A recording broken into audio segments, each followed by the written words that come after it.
Thank you everybody for registering to attend our first PDS Updates webinar. The webinar will cover 3 of our MLA-funded Producer Demonstration Site projects that are currently running in Southern WA in partnership with the ASHEEP Beef Grower Group and Swan Veterinary Services. Before I hand over to Enoch, I'll just provide a brief update on the PDS program for you. Okay, MLA's Producer Demonstration Site program aims to increase the rate of adoption of key management practices and technologies that improve business profitability, productivity and sustainability through livestock producers pursuing new skills and management practices within their local production systems. The PDS program seeks producer group-led, regionally focused projects aiming to achieve demonstrable permanent practice change on farm. Demonstration site hosts implement new practices to address an issue or opportunity within their business and share their experience and learnings with like-minded peers. Project facilitators support the groups with monitoring, evaluation and reporting to demonstrate the value and impact of the practices to the producers involved. The facilitators also implement communication and extension and skill building activities to build the knowledge, skills and confidence of participating producers and to extend the project outcomes to the wider community and industry. Key to the program is that the project participants are looking to implement known practices and commercially available technologies. Producer demonstration sites are all about adoption and are not research focused. We currently have just over 50 active producer demonstration site projects across Australia, with a further 5 projects that will commence prior to end of financial year.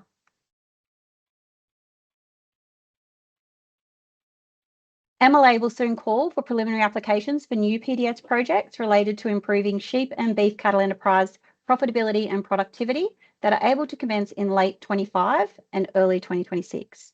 Preliminary applications will open for 6 weeks from the 1st of April. This year, applicants will be able to select from 3 PDS funding opportunities. Our levy PDS projects, which are 100% funded by producer levies and are required to align with our PDS priorities developed through the consultation process with the regional advisory councils. The co-contributor projects aim to achieve the same outcomes as a levy PDS stream, though it offers the opportunity for producers and other third parties to co-invest, and as a result, they can access double the funding to enhance the project. These projects are partially funded by levy, plus the co-investment matched through the MLA donor company. These projects must align with industry priorities and targets as per Red Meat 2030 and MLA strategic plan. The Partnership PDS project is an opportunity for organisations to partner with MLA to enhance project delivery and outcomes by accessing higher funding values up to $100,000 per year. The PDS partnership projects require a cash contribution that is matched to the MLA donor company. These projects offer greater flexibility in the potential project topics and issues or opportunities that groups wish to address.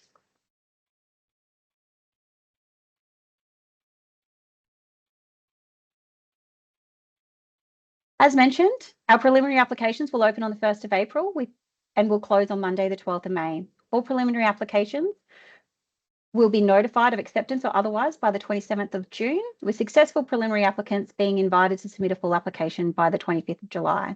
All successful full applications will be notified by late August, with the aim being that all supported projects would be contracted prior to December this year. For all your PDS information needs, go to www.mla.com.au/PDS. To find out more on our upcoming open call, click the Get Involved button. And to stay up to date with the projects happening in your region and other relevant regions and upcoming events, sign up to the PDS e-newsletter.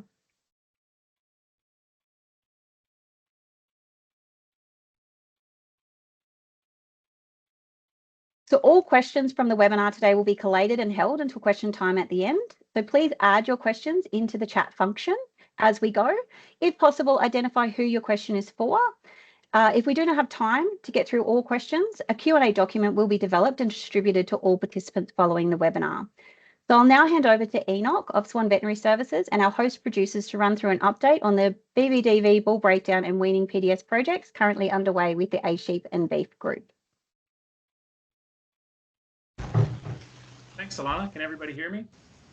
Hey, really appreciate that introduction. I think our producer group, we can't say enough good things about the PDS program. It's really helped us to engage with our local membership, to get new members, and also to share the cool things we're doing with people like you. So I really appreciate you guys all tuning in. This is us at a field day here out in the paddock looking at some cows. Sometimes we go out and look at sheep. Sometimes we even sit inside and eat coffee and tea and listen to excellent speakers. So it's a great producer group. If you're in an area that doesn't have a producer group, band together with a couple other good mates and MLA will help you.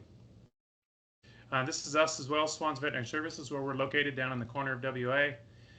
This is our kind of our practice area that was cleared back mostly in the 60s. The next vet north is about 4.5 hours. The next vets to the west are also about 4.5 hours. So we're kind of isolated out there. Our poor producers that don't have many options. We've got a bit of a monopoly. This is myself and my family. I got into veterinary medicine to help people breed cattle. Obviously, I'm not a bad breeder myself, and I've run a few cows myself.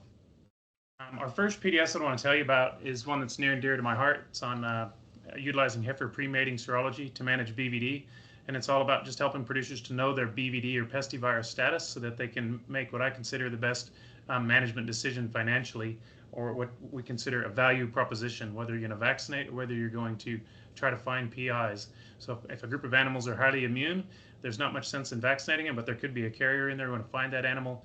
Conversely, if they're not very immune, they will benefit from vaccination, and going hunting a PI you won't find anything and just be wasting time. That's kind of the cornerstone of the program. But we'll walk through it a little bit for you, plus a little bit of a rundown on how BVD works. So our objectives of this PDS were to conduct some pre-mating serosurveys over 3 seasons from at least 30 properties around Esperance, to then provide management group advice to each one of those properties in line with the Australian Cattle Vet BVD beef management guidelines, which I'll discuss a little bit later.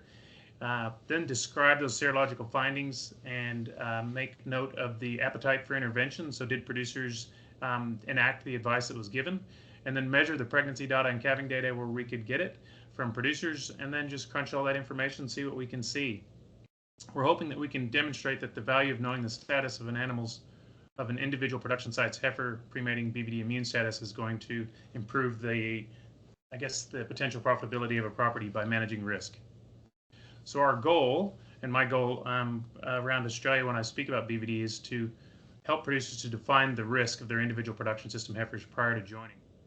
And there's 2 sorts of risks. Like this guy, he can get stung by bees or he could fall off the ladder. When it comes to heifers, when it comes to BVD, there's 2 sorts of risks as well. One risk is that they don't have any pre-existing immunity to BVD, they've never been vaccinated, or they've never seen BVD, or secondarily that there's a PI within that group. If there's a PI within that group, she's not so much a risk to herself, but she's a risk to other management groups to her own sisters because she's been reared with them. She's already caused issues, but she is a risk to other manager groups on the farm, and those are the risks that we see in our business quite often, consulting to veterinarians around Australia in managing BVD. Understand it a little bit more, so as we talk about this, it makes sense. There's 2 types of BVD infection, and so you often hear people talk about PIs, and a persistently infected animal is an animal that's persistently infected with BVD. They're infected with it, they can't get rid of it, and why that happens is that they get exposed to the virus when they're in utero under about 4 months of gestation. So the virus, the calf in utero, thinks the BVD is normal, so it never mounts an immune response against it. So the virus is just allowed to replicate as much as it likes. And that steals from resources from the animal. Those animals are generally ill thrifty, they tend to die young, and they tend to be great point sources for outbreaks of other disease.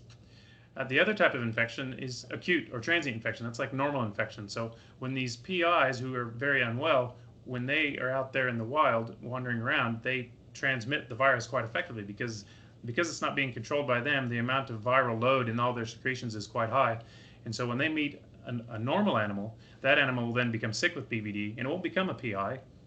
It'll be sick for a couple weeks and it'll get over it. And now the virus itself normally is a bit innocuous. You don't notice it. However, it's quite immune suppressive, and so up to a couple of months. There's some great work out of the U.S. On calves in a feedlot, where they had a PI in the pen versus pens without. It was $67.49 per fed animal at closeout. Cheryl Waldner out of Canada on calves on grass. If there's a PI in the paddock, all the calves in the paddock were 14 kilos lighter across the whole paddock. And that's just because these PIs suppress the immune system of their animals, but they also can have significant reproductive consequences, and we're going to cover that. So how does this work? Well, these transiently infected animals, when they're sick, an animal contracts BVD from eating a carrier, they're sick for a short time. They shed a little bit of virus in their secretions, about 1,000 to 10,000 virus particles per mil of secretion. It sounds like a lot, but it's not. What it means is that it can't actually be transmitted or propagated in this way. So remember talking about R0 when we talked about coronavirus, which has a reproductive rate of about 6. So a person with coronavirus will give it to 6 people. Those 6 will give it to 36. Those 36 will give it to 196, whatever it may be. And eventually what happens is that as the population became immune, there might be 5 people are immune out of a group of 6. So one person would only give it to one person, and then the disease goes away. Well, we can't get herd immunity with BVD because of the PI. And while these guys can't transmit it at all, like it won't propagate, like if I made Simon sick, we're going to hear from later, Simon's not going to make Nick sick, who we're going to hear from later, and Nick's not going to pass it on to Alana. However, once they get it, they're now immune. They're immune for quite some time, and they become antibody positive. So they've got antibodies to BVD. And this is important because later we're going to talk about how we use those antibodies as a way to see if there's any carriers around or if the virus exists on the farm. Now, long immunity from that also comes a reasonable long-term immune suppression. It lasts about a couple of months, and we see scours outbreaks, we see pink eye outbreaks. I was just talking about at the feedlot. And so a lot of times when you got a disease process on your property that exceeds what you expected, oftentimes BVD is hiding in the woodpile. If you look back in there, he's in there. So he's a pretty worthwhile trying to manage this thing. Now the PIs, on the other hand, they shed about 1 million to like a billion viral particles. So these guys are like nuclear reactors of expressing the virus, and they spread it for their whole life. So they express the virus very, very effectively. They often look like hell. Sometimes they don't. And because they look like hell and their immune system's compromised, they're kind of like the guy that brings Bundy to the party. Not only do they get drunk, but they try to make everybody else get drunk, and before you know it, everybody's fighting. So PIs, whilst we might get a scourge outbreak, it could be that the PI brought it, and it could be that the PI suppressed the immune system of the other calves that caused the scourge outbreak. And it's all about timing with BVD. If you get it right, you're a hero. If you get it wrong, when animals without immunity meet a PI at the wrong time, you're not a hero, and then you're in the news.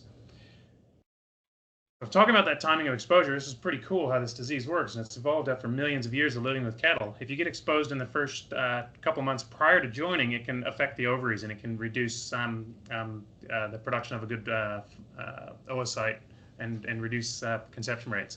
In the first 30 days, you get early embryonic loss. Animals will cycle back. Like if you had a PI bull, they get exposed, they're going to lose that first conceptus. They'll be pregnant the next time, hopefully. If they get exposed from 1 to 4 months, that's when you get the PI. Sometimes they'll abort. Sometimes they'll survive. If the calf survives, you get a PI. If you get exposed from about 3.5 to about 4.5 months, you can get these funny-looking calves, domed heads, cleft palates, etc., etc. Sometimes they're a PI, sometimes they're not, depending on whether they got exposed before or after 4 months. Exposed after that 4.5-month window, the calves are born apparently normal, already immune to BVD, but oftentimes they're a little bit weak. So how are these produced again? If you got a PI, here she is running around. She's always going to have a PI calf. And this is kind of handy. If a calf is not a PI, its mother cannot be a PI.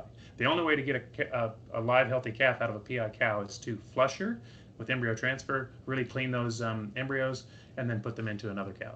Otherwise, they're a dead end because every calf she has is going to be a PI. But the way that most PIs are produced is you got a nice little cow over here with no immunity. She's just minding her own business. Meanwhile, this guy goes blam. Now she's an infected cow with BVD. She's sick for a couple weeks. She'll get over it. Now she's an immune cow.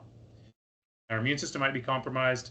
She may lose that conceptus, but if that conceptus survives, and if it's between 1 to 4 months, it produces another PI. And this is how the disease is propagated. And these guys are probably sitting, depending on who you read, somewhere between 0.5% to maybe 1.5% of the calves out there in the world are PIs in countries that still have BVD. A lot of countries have eradicated it, incidentally. Europe's hammer and tongs getting into it. New Zealand, once they get myco sorted, will probably go after it. Now, the idea of what we're trying to propose here is this value proposition of what to do. So one of the value propositions is you got a bunch of heifers and they don't have any immunity. So what can you do? Well, if you can immunize those cows, then hopefully what will happen, she's still going to produce a PI, but if they run into a PI, she's going to be protected so that her calf is born normal. So how do we diagnose BVD in order for us to get through this program? Just checking my time here.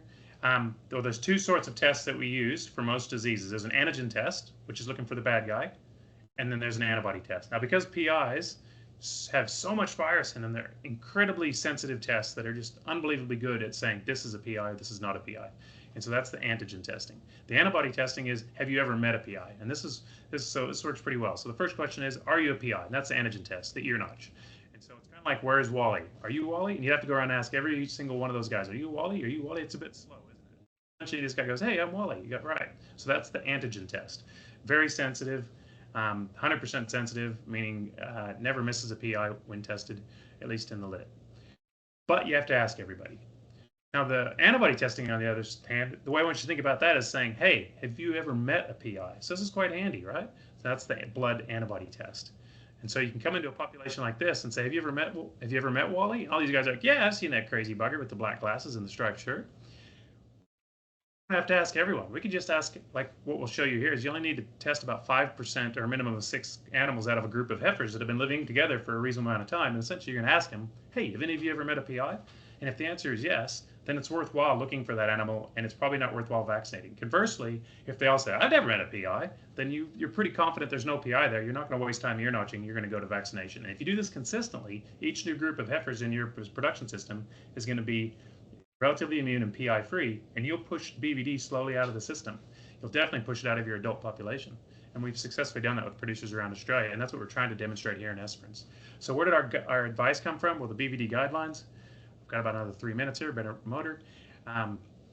We were asked by ARCBAR to develop some guidelines for Johne's disease, which, according to the MLA's economic estimate at the time, was of very little consequence, and BVD, which had a very high economic significance. So we said, yeah, we can do that.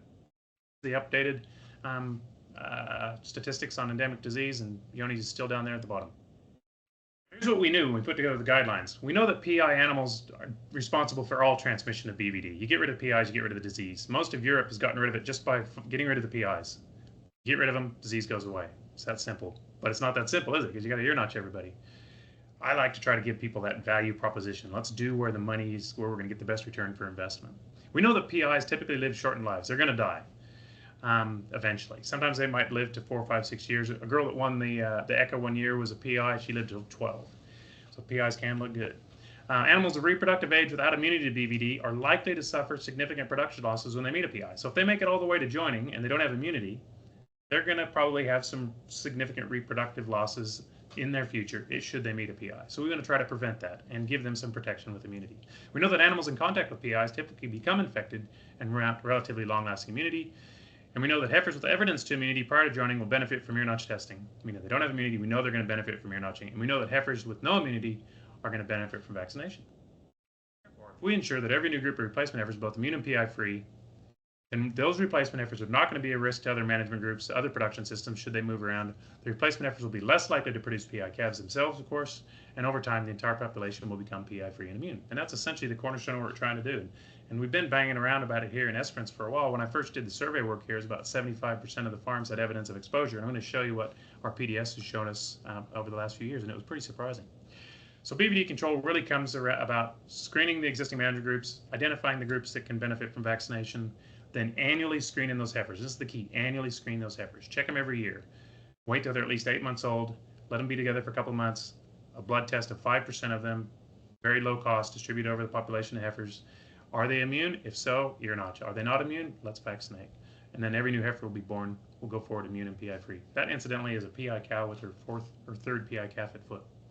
Sometimes they look just fine. This is the flow chart from the Australian cattle vets. Essentially, heifers must be at least 8 months of age. Here, I'll just a little bit of zoom in there. If you bleed 5% or at least a minimum of 6, are over 50% of them seropositive, meaning do they have antibodies? If the answer is no, let's just go ahead and vaccinate. If the answer is yes, let's go ahead and ear notch them. And if it's in between, we wait a month, rebleed the negative, see if there's ongoing exposure. So here's what we found in Esperance on the 62 groups of heifers that we've screened so far. And here's what was really surprising. Predominantly in Esperance, most of the groups of heifers, getting ready to get mated, have no immunity to BVD at all. 40 out of the 62. A handful of them have a little bit of exposure. You see the 11, 20, 21, 30, 30. Those are probably where there's an existing PI, maybe in a manager group that never made it to weaning, or maybe it was a steer that left and never got a chance to expose the replacement heifers. And then you got these 11 properties over here out of the 62 where there's been a PI actively within that group of heifers, either a steer before when they were all weaned together, or a cull heifer that left, or actually one of the PIs. I think we screened 4 properties. I think 4 properties went in ear notch, and we found PIs out of 3 of them. So here's the distribution. So 82% of the time we were telling producers to vaccinate. 18% of the time we were telling them to ear notch based on what we were finding. And then over the 2 years, what happened? Well, did it change over time? Well, we had some producers that we didn't get them on the second time. And we had some new producers in the second year. So so the single seronegative results, we got 25 properties. It's 25 groups. Single seropositive result, we got 3 properties or 3 groups of heifers. Consistently seronegative is in 2 negatives back to back, 13 properties. Consistently seropositive, meaning had immunity both times, 3. And we have 2 properties where we had a previously negative property becomes seropositive. And it's in that 3rd year where we hope to see changes starting to develop, because that next calf crop's already in utero before we can make it elicit any change, as you can imagine, with a 2-year turnaround on replacement heifers. So if you look at that, that's kind of the slice. Predominantly, we're staying seronegative. And we certainly got properties in Esperance that have been seronegative on this protocol for a very long time. And yeah, just a little bit of biosecurity, we can keep it out. All right, I'm going to keep it motoring here. We're almost done, guys. This is the raw data based on risk and intervention. So if we made a quick algorithm based on how many mating opportunities they had, because some producers just did a 1 round of AI, some joined their heifers for 7 weeks, a quick algorithm on the expected pregnancy rate at 60% per joining, and we had a really, really catastrophic couple of seasons here. So then we then asked them, all right, so what is your conception rate compared to par? Now, the highly seropositive properties, on average, had a 12.2% lower than par pregnancy rate. So they're 12.2% behind where they could have been had everything fallen pregnant at 60% per mating opportunity. If they chose to ear notch their heifers prior to joining, they only had a 10% reduction in their pregnancy rate versus an 18% reduction if they didn't go looking for the PI. Regarding vaccination, they had a much better, they were naive to BVD, so they didn't have any of that background exposure, which the highly seropositive ones already had. These heifers had never seen BVD, so they didn't have potentially the production impacts of BVD in their life growing up to that point. They had a reduction of 6.3% from par, and from those that did go ahead and implement vaccination, they were able to reduce their, they were only 2.6% below par versus 10.7% below par otherwise. Here's a graph of that. So the green ones are the highly seropositive and the highly seronegative, and then the green means they did what we asked, ear notched, or they didn't ear notch, or they vaccinated and didn't vaccinate. Again, it was a really tough season, so that's why we're below par across all of them. But you can clearly see the data, and again, it's just numbers. There's not a lot of statistical significance yet, and that's why we keep repeating these year after year. But the vaccinated animals from the seronegative groups appear to do the best. So that's pretty interesting stuff. We also followed through to calving, and we found that the to calf marking, sorry. The highly seropositive groups marked 93.2% of their calves.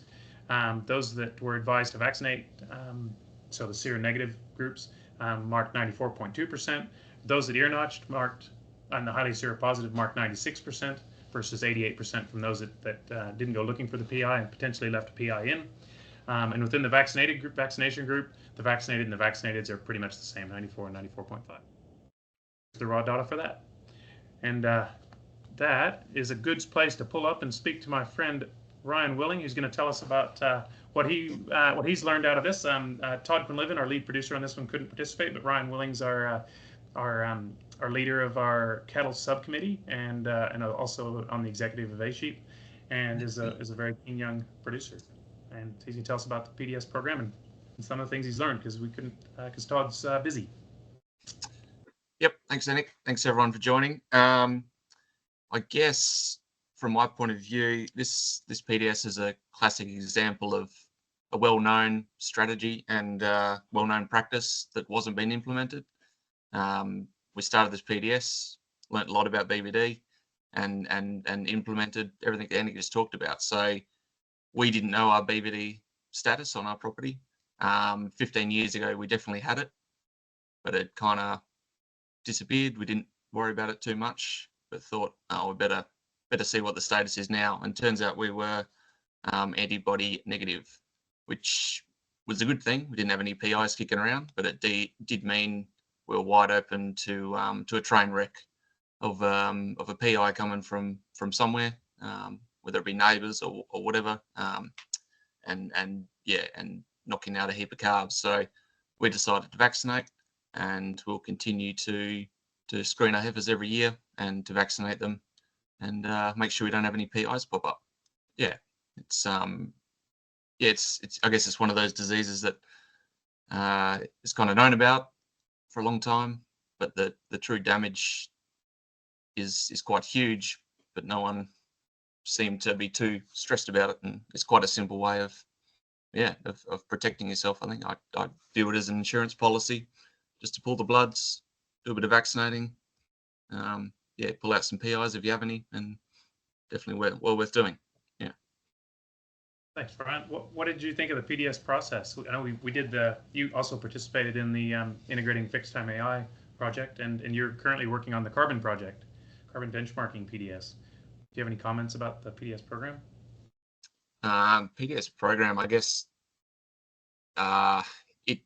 it's great because, like I say, it's a really good way of trying to implement a well-known practice without it costing you a heap of money. Because I think, you know, having that MLA support to actually make these projects actually happen just kind of takes the pressure off, and then, you know, doing it with a group of producers, it kind of helps you feel like you're not alone trying to do these things, and share the information better and share results better. And yeah, it's great to be part of. And yeah, like you said, I'm part of 3 currently and 1 previously, and I'm sure we'll be part of many more in the future. Yeah. And brother, thank you guys. Thanks, Ryan. I'll our key learnings out of this, I guess, kind of what I see from the cheap seats is, whilst it's considered endemic within Australia, and previously in Esperance we had a high proportion of seropositive animals. When I did heifer serology when I first moved here back in 04, 05, we had relatively low immunity locally, and I don't know, maybe that's because we're a lot more self-replacing herds, and maybe it's awareness, maybe it's a bit of everything, but Marbo, it's the vibe. Also, where PIs are present, seroconversion was very strong, which is, I guess, what we see through our lab. You know, you're not for vets from all over Australia and do antibody testing, and that's what we see there. Almost always, it's either strongly seropositive or strongly seronegative. And lastly, heifers without evidence to immunity, it's pretty obvious they could vaccinate or benefit from vaccination, and those without immunity won't vaccinate from vaccination. You might as well ear notch them. If you got any questions, guys, chuck them in the chat. Thank you very much, Ryan, and we'll move on to this next one, which is a pretty exciting one: preventing bull preputial breakdown by vaccination. So our objective here was to improve the local understanding of the epidemiology and pathophysiology of infectious balanoposthitis, which is a herpes virus, and to demonstrate that vaccination with herpes virus vaccines could potentially reduce the incidence and severity of IBPV.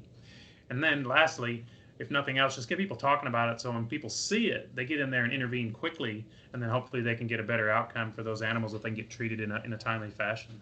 So bovine herpes virus type 1, a lot of people have heard of IBR. Well, IBR actually wasn't around until about the 50s. This IBPV, infectious balanoposthitis and pustular vulvovaginitis, I don't know how us freaking vets love naming stuff, don't we? It changed in the 50s, they believe, and along came IBR, which became a real feedlot pathogen of great concern. So this is the good herpes. This is the bad herpes. So there's a lot of different herpeses. And the thing about herpes is when you get sick with herpes, when you contract it, it goes and hides in your immune system and stays there until you get stressed. And what they call recrudesces, it comes out and it re-expresses itself. And so I think what happens with bulls is that, that's the ugly. You've seen the good, the bad, and the ugly. When these bulls are out working, they're a bit stressed, and the cows that are out are sometimes stressed, and some of the cows are carriers, or there's other bulls that are carriers.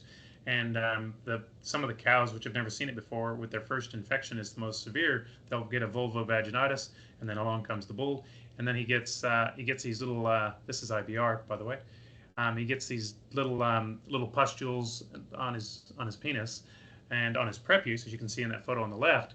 And then it's early in the joining, he's new to the game, he's got his head up here, he's got some pain down there, and he's a bloke, he's a bull, he's more concerned about trying to do what he's being paid to do. And they keep working, and that inflammation gets more severe, and then the prepuce gets swollen and edematous, and then what we see is these longitudinal tears where they rip. So there's another thing that people have seen where you get bulls that break their penis, like snap their penis, and that's called a hematoma, a penile hematoma. And that's more from a bull that's, you know, in a cow, and then another bull comes and cleans him up, and he snaps it like a carrot. And, you know, that's bad news, no doubt about that. This is more of a preputial injury that as that prepuce becomes edematous and the penis is inflamed, the prepuce becomes edematous, and then what can end up happening is that's the end of the penis there, sticking out the end of that. It gets what paraphimosis, where it gets trapped. here was actually one of Ryan's bulls, and that happened super quick. Like Ryan was getting onto him fast, and it's amazing how quickly they turn into that. Now, so what can we do about it? Well, in the early days of me kicking around Esperance and then consultation with my business partner at the time, I was like, man, it's crazy how we keep seeing young bulls in the first couple of weeks of their joining. They're virgins, they've never worked, and they keep breaking down on the penis. Why is it always the young bulls? So, we got reading the textbooks, and whilst it isn't talked about in a lot of places, it is referenced, this infectious balanoposthitis and how it could cause ulcers and create issues. And so got thinking about it some more, and for whatever reason, we seem to have a high incidence down here. Now, talking with our producers, and part of the things that we've been learning in this whole PDS process, because there's a lot of scrutiny on what's going on, I think our soil type down here, it's very sand. We're essentially hydroponic farmers with a whole lot of really small glass beads. And I think that sand, when we get wet seasons, and that's generally during joining when it's pretty wet, our mud down here isn't mud. It's more like abrasive, scratchy stuff that, if you got to dig yourself out, but with your hands, you're going to lose some skin. And so I think these guys get little ulcers on their penises, and as they continue to work, it's aggravating that. And it's early in the joining when there's lots of girls on heat. Plus, they're getting exposed early in the joining. I think they're naive prior to that. And there are a lot of things that contribute to this balanoposthitis story. But we believe that herpes vaccines can help. Now, luckily, because of the feedlot industry, there were vaccines available. So years ago, the only vaccine I could get was RhinoGuard, which was made by QVax. QVax then sold their rights to Zoetis, or Pfizer, which then became Zoetis. And back when QVax had it, it came shipped in freeze-dried formulation, and it was you had to buy 500 doses at a time because it was a feedlot vaccine, and it was a real painful product to deal with because of the way it had to be shipped and the way it had to be used. Pfizer's made the effort to make it freeze-dried, and so now it's a real simple product to get hold of. They even make it in 10-dose packets, so even guys with just a handful of bulls can use it. So that's RhinoGuard, an intranasal vaccine. Whilst when RhinoGuard was still only available in a freeze-dried form, or a dry ice packed formulation, we started using Bovillus MH plus IBR, the Cooper's product, 2 doses. That's very effective as well. And some of my clients in Esperance are doing both. They're like, heck, you divide that cost by 40 cows, why not give them, because 2 different forms of immunity. So RhinoGuard intranasal, once off, Bovillus MH plus IBR, 2 doses, gives you Mannheimia hemolytica vaccination simultaneously. Now let's tell you what we discovered, because it's kind of like what Ryan was saying. We're trying to do things that we know work, and we're trying to demonstrate it not only to ourselves, but within our local area to our producers, but then to do it in such a way that we can share it with other producers such as yourselves that are tuned in right now. And so in the first year, we looked at 42 different properties where we put the word out, free vaccination, come get some, so just provide us some RhinoGuard, and people came and got RhinoGuard. Some people were given the MH plus IBR as well. And we said, look, if your bull breaks down, give us a call. We'll come out and investigate. It's covered by the PDS. So we're fully looking after the community. And then at the end of the season, I got on the phone and rang everyone I could get a hold of. So in the first year, we surveyed 42 different properties, which amounted to just around 1,200 bulls. Out of those 1,200 bulls, about a third of them, 367, were virgin bulls. And out of those 367 virgin bulls, 186 of them were vaccinated prior to joining. So our 50.7% vaccination rate. So we had a nice 50-50 population to look at. The second year, there are 49 properties, 1,143 total bulls, about the same proportion of virgin bulls, about 30%, and we got more of them. So I guess that's what happens in PDS is you get more people going, wow, this is cool, let's do it. Some people that have been sitting on the fence that maybe hadn't heard about it or hadn't put the time into it. So we had 221 vaccinated virgin bulls in year 2. What we did is we crunched all the numbers. Did they break down? So this is kind of a busy slide. If you look on the left, we got the old bulls, 223, 220, 2024. And they're almost identical in both years. So 9.4% breakdown in the old bulls, 6% both years to lameness, and about half that in penis injuries. So the old bulls tend not to break their willies very often. Now, when you looked at the young bulls, the virgin bulls, it was quite a different scenario. There's a lot more loss there, and we lose a lot of heifer bulls down here. So in 2023, 17.7%. In 2024, 12% of the yearling bulls, they didn't even get a first season out of them. They had to go, which is a real bummer. But there's very little lameness. There's just a heck of a lot of penile breakdown. So, and then if you look at the vaccinated versus unvaccinated, you can see the trend there. But if we zoom in that, because that's what we're interested in, here's a close-up. So in 2023, in those virgin bulls, if they were vaccinated, we had a breakdown rate of 12.9%, which is still horrifically high, and it was a bad year. And people were ringing up, including Ryan, going, "What the hell's going on, Enoch? I'm vaccinated. I don't understand. This is crap." And we don't know everything. You know, you don't know what you don't know. But the unvaccinated bulls in the district did even worse, 19.4%. And it was such a wet year. It was insane. It was a really late break. It was a real early finish. It was horrifically wet in the middle. And I remember one client, Graham Maitland, saying, "Hey, Enoch, these bulls are just covered in mud. Could that be part of it?" And I think it's all these things adding together. So the vaccine, I think, is going to reduce the incidence and the severity of herpes virus infection. Is that going to protect a bull from breaking down in his penis from other causes, abrasion, et cetera, et cetera? No, but hopefully it'll reduce the incidence, and that's what we saw in the first year. Now in this next year, it wasn't so dang wet this last year. You know, ground temperature was up. The plants were able to utilize a bit of that moisture that we did get. We only had a narrow window of rain again. Shit, we're dry over here, team. Send us some over, would you, Queensland? And the incidence of breakdown in the vaccinated bulls was 5.4% versus 17% in the non-vaccinated. So, and that's what we expected to see in the first year. We were a little bit surprised. But yeah, it's pretty clear to us that it's working. Early intervention, you can get into them, you can fix them with a bit of a circumcision. Swanee's fixed this one up. They don't work on Saturdays, some reckon, but for the most part, even if they're badly damaged, we can sometimes fix them. And now I wish to speak with my good friend Simon Fowler out at Condi. He's got a little show over there about 50,000 hectares with his family. That's his dad there and his son. That's Simon, the good-looking rooster in the middle. And hop on in, Simon. Tell us what you think of this PDS and what you've learned. Thanks, Enoch. Yeah, thanks for the good summary of the PDS so far. Yeah, as Enoch said, we run a reasonably large commercial cattle herd. And I guess the reason I really wanted to get involved in this PDS was I found the most frustrating part of our cattle enterprise was the bull breakdown. This was really happening in two parts. Virgin bulls at their first joining, we were losing large numbers. Sometimes half the new bulls we would lose in that first season. And then the second part to it was we'd been jump testing our bulls every year for probably 20 years with Swans. And we were losing a large number of the older bulls with corkscrewing.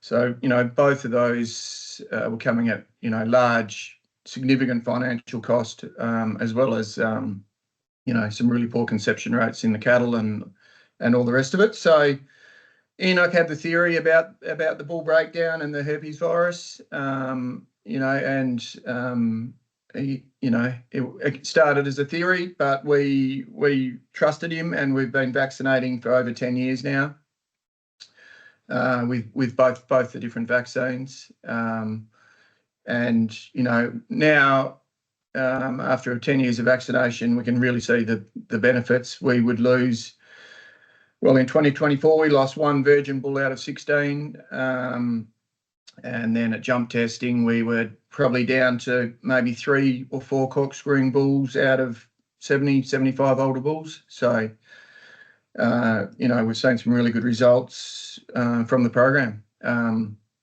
So, yeah, it's been good, Enoch. And, yeah, quickly mention the PDS MLA. Thanks for being involved with ASHEEP and allowing us to run this PDS. It gives us a good opportunity to put some science behind what we thought was happening in the field, and it allows us to make some really informed management decisions. So it's a really good program. Over to you, Enoch. Thank you, my brother. He got to put those slides in about corkscrewing. It is kind of one of my pet projects, so thanks for bringing it up. I did have it in the key learnings here a little bit. Was what we did learn is that balanoposthitis primarily affects virgin bulls early in the first joining opportunity, and vaccination appears to assist, and that early recognition, sexual rest, supportive care can help with recovery. But the last little comment I've got is that recovered bulls may be more prone to premature spiral deviation and in subsequent matings, and I think that definitely is something that we want to keep trying to keep an eye on for sure. But thank you very much, brother. I better keep on trucking. Please, guys, put your questions in the chat, and I'm going to whip through this next one pretty quick, so we've got plenty of time for questions. So the last one's on optimizing the age of weaning of cattle. Our group was really excited to just push this a little bit harder. I think we're pretty proactive in Esperance as far as I think we wean a lot earlier than a lot of West Australian producers, and you'll see some of the consequences in our study on that. But there was a lot of stuff learned from it. It hasn't been as successful as the previous two as far as our outcomes, but I think we've learned a lot, and I think we know what's going on. The objective was to demonstrate the potential economic value of weaning calves earlier than traditionally, hoping to show that valuable feedstuffs can be preferentially fed to wean calves in place of attempting to maintain cow condition with calves at foot. And then hopefully in that process demonstrate the potential to produce more kilograms of beef per hectare by implementing early. The trial design was pretty simple. We enrolled producers and potentially too simple. We said, rightio, pick a management group, work out when you can plan to wean. 60 days early, take half the calves out. We'll weigh those calves at that stage. We'll weigh the other calves at that stage. So we've got a benchmark. We'll weigh all the cows and identify them. And then later when we do the second weaning, we'll re-weigh everything. And then we'll work out which cows are not lactating any longer and identify them as those whose calves had been pulled out. And we'll weigh them and body condition score them. The downside of the trial design, of course, is that the calves were removed from their mothers, but the calves that stayed with their mothers had the benefit of running in a paddock with cows that no longer had to feed their own calves. So we gave them a little bit of a biased situation. Reproactive loaned these slides from me, and it was kind of one of the presentations that we'd seen and that it kind of was in line with some of the stuff that I've always believed. So I think it's a great synopsis done by Paul Cusack. And I got permission from Zoetis to present this. So the economics of early weaning come around the idea of that it's very inefficient for an animal to turn grass into milk. And so that we can early wean when we got a feed wedge in front of us where we're in trouble or our body condition of our cows is struggling. And the crux of it really is that until a calf's about 150 kilos of weight and about the same of age, until then it can digest milk pretty handily. Like it can convert about 60% of the milk or 90% of the milk into energy. But when they turn into a ruminant, which happens at around 150 days, now that milk is poorly digested. And so they'll only get about 2/3 of that value of that milk. So they're only getting, when they're on their mother, if mom eats 2 kilocalories, the calf's going to get 1 on the energy that's shunted that way. Once they turn into a ruminant, it's only about, you got to eat 3 mouthfuls of grass to put the energy of 1 mouthful of grass into that calf through the milk. So another way of looking at this one of Cusack's slides is if you got a cow here that needs 60 megajoules of energy per day, if she's dry, well, what does she need if she's lactating? Well, her calf at 150 kilos needs 36 megajoules. So if we looked at what it costs the cow to make that 36 megajoules of energy, well, it cost her another 95 megajoules. So a total of 15.5 kilograms of dry matter instead of 6. And the calf, but if you just separated them instead, they'd only need 9.6. So 9.6 versus 15.5, it's over a 50% reduction in the amount of feed that they need if you could split them up. And it kind of makes sense, doesn't it? You got cows and calves together in a paddock. If you could somehow split them up and preferentially give the good feed to that calf, he can continue to move forward, and you don't need that much to look after mom. And so that's where the stats of it stack up. Now, the downside of that, and what's so difficult for us with the couple seasons we've had recently, especially, is that if you've got early weaning, you have to have greater feed availability or the ability to preferentially select feed to look after those calves. Now, because of the trial design that we had to keep looking after those cows who were still feeding their calves. So we couldn't just throw them out onto the wheat stubble and really look after those calves. We tried damn hard. Like Nick, who's going to talk to us, tried really hard. Ryan tried really hard. We tried our best to keep those calves moving forward, but those other calves who were still at the milk bar, they just had too great of an advantage. So it was really hard for us to demonstrate what we were trying to show, but we still got really good learnings out of it. Here's some of the stats. This is the age at weaning, and if you look across the bottom, the gray, that's how many days there were between the 2 weaning events. If you look at Farm 3 there, he was weaning traditionally at 326 days was his tradition, and he was one of the producers who said, man, out of this PDS, I learned that I am leaving those cows on there way too long. Those calves on their mothers way too long. But you can see a lot of the other producers, like there's Nick over there at Farm 1, you know, he was already weaning really early.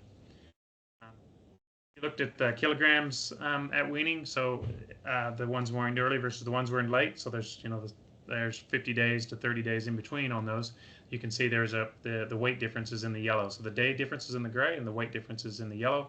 So they continue to gain about 1 kilo per day. If you look at Farm 3 there, those late girls that were left on their mothers only put on an additional 30 kilos in that time in the 66 days between the 2 weaning events. And that's where where Harry said, "Oh, look, I'm going to change stuff." And a lot of people had some really good feedback on what they learned out of this. It's just our trial design, I think, wasn't perfect, and it's a hard thing to actually to create a trial design that doesn't have bias, because if we split the mob in half, there's obvious bias there. Actual weights at final weaning. So if we looked at if we looked at the calves that weaned initially, and then 60 days later, what have you, and then there were their siblings that stayed on their mums, you can see the difference there: 17 kilos, 16, 16, 16, 8, 54. Farm 6, they actually gained the win. There was the only place where the weaned calves did better than the mothers, and we'll see why later in a body condition score chart. And the weight advantage of the later weaned calves in kilograms. So if we looked at their original weight rather than their actual weight at weaning, so their original weight, how much did they each gain in that same window of time? It varied from the worst case. Farm 5 was 54 kilos difference. Farm 6, the weaned calves actually gained 2 kilos more. But I want to emphasize that we learned a lot out of this, guys, even though we didn't expect the weaned calves to outperform the ones that were staying on their mothers. We didn't expect that. For those cows to benefit, like this girl. And this is a classic. Why does she look like that? It's an actual cow. I was preg testing one time. It's because she didn't raise a calf. She lost her calf and walked away from it, or aborted it, or what have you. Like, holy dooly, she got conditioned. You look at our stats here. We got the early weaned calves. The first 3 are the calves. The green is the early weaned. The yellow is the late weaned. The gray is the difference in their weight. And then the second one is the weight of the cow versus the weight in the difference in kilo between the two weaning events. And here's what I want to emphasize: is in our trial design, the cows continued to gain weight, whether or not they were feeding a calf. They continued to gain weight throughout that window between the 2 weaning events. So we were looking after our cows, as we always have in Esperance, really well. Now, if we could have got all those calves off of them, we probably could have not had to look after those girls, and maybe we could have had more feed to look after those calves, maybe. But it's not just about quantity of feed; it's about quality of feed. And what we know is that, like, we have a lot of kikea down here, and calves don't go on kikea because the protein is too low. And so something we're talking about within our group is like, what can we do? Confinement feeding, supplementation, lupins. What can we do to kind of try to move this around? So we're still discussing that as a group. As well as the weights, you could see the body condition of the cows picked up quite dramatically. So the body condition of the girls that were weaned early are more. Let's see where our time is going. Oh, we're going good. A far better gain in body condition. Now I'm going to turn you over to my brother Nick, who's sitting right next to me. And I'm going to turn that phone off. And I got to shout the bar. And here's brother Nick to talk about his perceptions of the trial, what he learned, and what he thinks of the PDS program.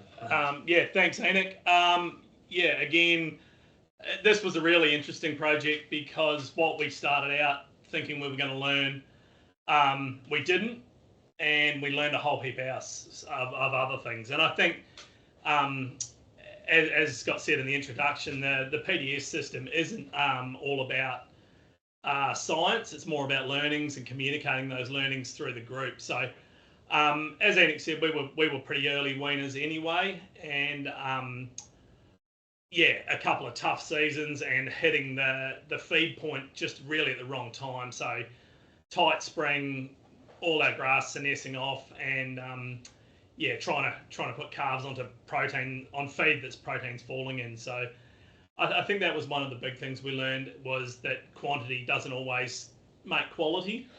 And going forward, I reckon we can do a lot of stuff to do some other things with our calves to try and figure that out. I think the thing that astounded me was the amount of weight that the cows gained, weight and condition. Both years, pretty consistently, they were up around double the weight gain, daily weight gain, and condition scores. So I think that shows that we are they're using a lot of feed to put that milk into the calves. So I think going forward we'll be able to use that to either, as I say, tighten those cows up a bit when we early wean and give the calves a bit more of a run, or use that on the back of the cows as a bit of a haystack into autumn to take that condition forward. So those are the things I learned. Yeah, and when Nick, because I was helping Nick when we were re-weighing those girls, Nick was calling the ones that were early weaned, and you couldn't see him because of the way his yards are. You couldn't see the udders. He was calling them before they even got to the crush, just on their body condition. So it's pretty cool. Yeah. Thanks, Brother Nick. So guys, we'll get ready here. The key learnings: lactating cows can benefit substantially from early weaning, both in body condition and weight. I mean, we definitely learned that, just like Nick just said. We learned that integrating early weaning can conserve forage by reducing cow maintenance requirements. We learned that weaned calves require additional nutritional support to compete with their siblings on milk. There's no doubt. If we can't keep the protein up around that 16, maybe even 17%, I think they're just going to stall out. And the cow can do pretty well on 14, 15%. So that's kind of the trick there. We got to make sure they can do something with it. And lastly, conserved feed benefit may not adequately offset the growth check in calves unable to consume adequate levels of carbohydrate and/or protein, like I just said, especially for guys that wean straight off mom into the sale yards. If you're hanging on to them, and hopefully Simon will have some information for us as we continue to gather information. Maybe they correct over time. We'll find out later. But let us get to question time. Oh, that's me as well. Feel free to subscribe if you want to listen to me tell bad jokes. Thank you very much. Thanks, Alana. Really appreciate it. I think I hand over to you now. Thanks, Enoch. If you can just jump to the next slide. So we do have a couple of questions. So the first one is, does BVD show any correlation to micronutrient levels such as selenium? I think BVD is completely independent of the micromineral story. Some of the animals that sometimes we think, geez, we might have a BVD issue. We got a bunch of PIs, and it turns out that they're low in cobalt or copper deficiency can cause some crazy things. Micromineral deficiency can cause immune suppression, so you can get similar sorts of syndromes, I think, with micromineral deficiency than you would with BVD. But BVD is really it is like chess. It's slightly complicated, but it really follows the rules. If a PI meets an animal without immunity, it's going to give it BVD. If that animal gets BVD, it's going to be sick for a couple of weeks. If it's pregnant, it might lose it. If it's pregnant from 1 to 4 months, it's producing another PI, and it may abort, and it will be immune suppressed for a short amount of time, a couple months. If it doesn't get challenged, maybe it's not a big deal. If it's going into a feedlot or it's a calf under stress, it could be bad. But it doesn't care about anything else. It runs independently, and it's amazing. You can have years where you don't see anything because either the calves are already immune or there's no PI. So that's where we get lulled into this false sense of security of it, in that a lot of times you don't see anything. Like I had a property I was helping guys work on where they had a PI in with a group of heifers. They got mated. Everything kind of went pretty smooth. They got parked. The next year, the next heifers, by bad luck, didn't have any immunity. They all got preg tested. There were 335 of them. And because of the tight season, they boxed them with the other group, about 300 cows with calves at foot that had the PI. Out of those 335 preg tested in-calf heifers, 50 of them aborted.